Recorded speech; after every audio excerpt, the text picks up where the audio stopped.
Every few years, Washington plays the same dangerous game, and this time, the stakes are higher than ever. The U.S. government has officially entered another shutdown. Federal offices are shuttered, data releases are frozen, and critical agencies, from the IRS to the SBA, have gone dark. Lawmakers in Congress are once again locked in a political standoff, unable to agree on a spending bill. And while they argue, the real cost is being paid by America's businesses. This is not just a political story, it's an economic one. Every single day the government remains closed, the ripple effects grow wider. Contracts stall, permits pile up, payments freeze.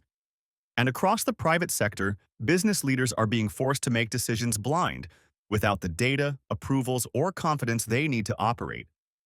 Let's start with the numbers. Economists estimate that every week of a government shutdown drains roughly $6 to $8 billion from the U.S. economy. That's not just lost productivity. It's frozen investment, delayed projects, and interrupted cash flow. The longer it lasts, the deeper the damage gets. For small and mid-sized businesses, the impact is brutal. The Small Business Administration, which guarantees billions of dollars in loans each month, has stopped processing new applications. That means entrepreneurs trying to start or expand their companies can't get funding. Construction firms are halting projects that rely on federal permits. Defense contractors can't move forward on government orders. Even farmers waiting on USDA reports for crop pricing are left in the dark. And it doesn't stop there. When federal workers go unpaid, consumer spending takes a direct hit. The last major shutdown, in 2019, left more than 800,000 workers without paychecks, and retail sales in affected regions dropped almost instantly. Restaurants, gas stations, and small service businesses saw revenue plunge. This time, the effects could be even worse. Inflation has already stretched household budgets thin, and higher interest rates have made credit more expensive. If federal paychecks stop flowing, many families will have no cushion. That means fewer purchases, slower spending, and more strain on the local economies. For corporate America, the consequences are different, but just as serious. The shutdown freezes the flow of government data that businesses rely on to make decisions. The Labor Department can't release jobs reports. The Commerce Department can't update GDP estimates or inflation readings. Without that data, CEOs, investors, and analysts are flying blind. Imagine running a company that depends on supply chain forecasts, trade figures, or employment trends, and suddenly that information just stops. That's what's happening right now. Businesses are being forced to make major financial decisions without any real visibility into the economic landscape. And markets hate uncertainty.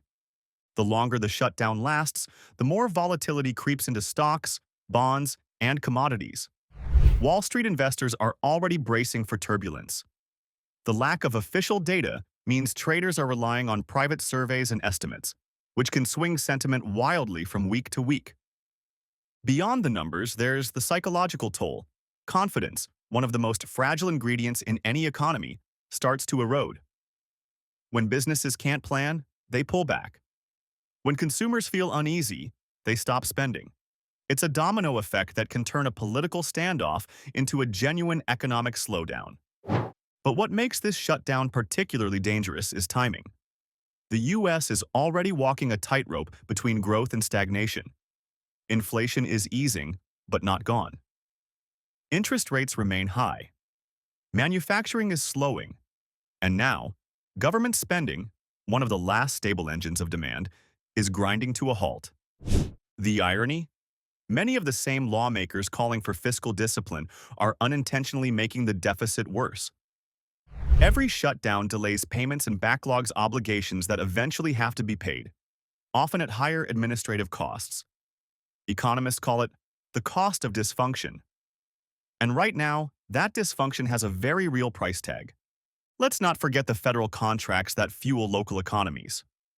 Thousands of small businesses across the country, from IT consultants to cleaning services to engineering firms, depend on government contracts for their survival. When the shutdown hits, those payments stop. Companies have to either dip into reserves, take on debt, or lay off workers. In Washington, it's a political chess game. In the real economy, it's a liquidity crisis. And even when the shutdown eventually ends, the scars don't fade quickly. The last major shutdown in 2019 lasted 35 days, the longest in U.S. history. It took months for agencies to catch up on paperwork and disperse delayed funds. Many small businesses never recovered. Some contractors went bankrupt waiting for back payments that came too late. What makes this moment especially frustrating for business leaders is how avoidable it all is. The U.S. economy has shown remarkable resilience, powered by AI investment, consumer demand, and corporate innovation. Yet political gridlock threatens to undo that progress overnight. Executives are already voicing their concerns. Goldman Sachs's COO recently said the U.S. works better when government is open, warning that extended shutdowns hurt confidence and delay decision-making. Similar statements are coming from chambers of commerce and industry groups across the country. Businesses don't expect perfection from Washington, but they do expect stability. And right now, stability is nowhere to be found. So, what happens next? If the shutdown drags on, we'll likely see ripple effects across housing, transportation, and even tech. Federal employees make up a significant share of demand in major metro areas like Washington, D.C., Atlanta, and Denver. If their paychecks stop, local economies slow. Federal contractors could begin furloughing workers within days. And any major project tied to infrastructure, research, or energy grants could stall completely. Longer term, repeated shutdowns erode America's credibility abroad. Investors and trade partners see political dysfunction as a sign of instability, and that can push borrowing costs higher. The U.S. government is supposed to be the world's most reliable payer. Each shutdown chips away at that reputation. For business owners, this is the moment to plan defensively. Strengthen cash reserves. Diversify client bases. Expect delays in permits, payments, and data. In short, build resilience. Because while politicians argue over short-term spending bills, real-world businesses are the ones absorbing the damage. The truth is simple.